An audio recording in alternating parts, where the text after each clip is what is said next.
Any tips on avoiding booze? Yeah, that's a real tough one. Well, I would say a couple of things.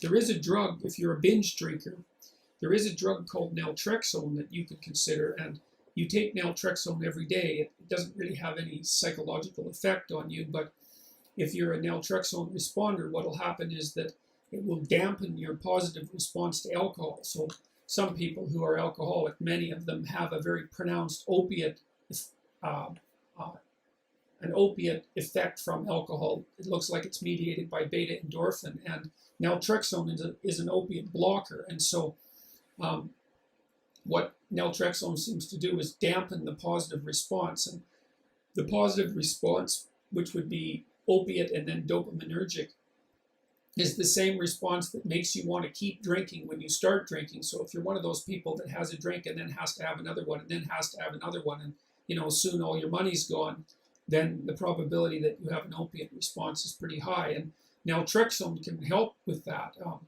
Generally, when people take naltrexone, they keep drinking. They try to control, but they keep drinking, and they learn over time that the alcohol doesn't have the same punch. It's still pleasant, but doesn't have the same overwhelming punch that it did at one point. So that would be one suggestion, and it's worth trying. The other is, make a plan. I would say do the future authoring program, because it isn't that you're trying to avoid booze exactly. It's that you're trying to restructure your whole life, because if you're a drinker, then all your friends are drinkers, and you're used to drinking in every social situation, and the places that you go to socialize are places that you drink, and it's really built in as a whole set of habits. And so what you have to do is kind of redesign your life, and you have to think of things. You can't just stop drinking. You have to figure out what you're going to start doing instead of drinking. There's a hole that you have to fill.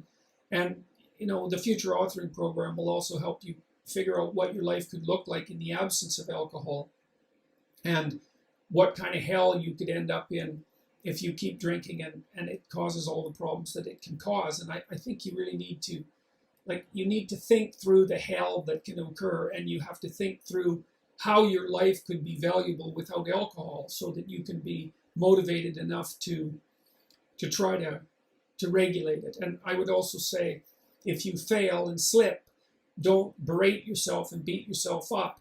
Just start quitting again, because if you could cut your alcohol intake down 75%, that's a hell of a lot better than zero.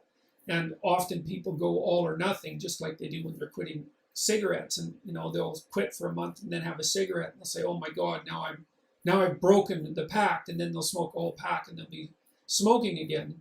You don't have to do that. You can just decide that you slipped and that you're going to get back on the wagon again. And it can take a long time, but I do believe that you need a better vision of life, right? You have to find something to do that's better than alcohol.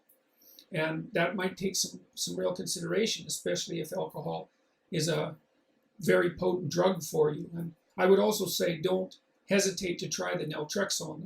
It's got a pretty decent clinical history, and it's basically harmless. So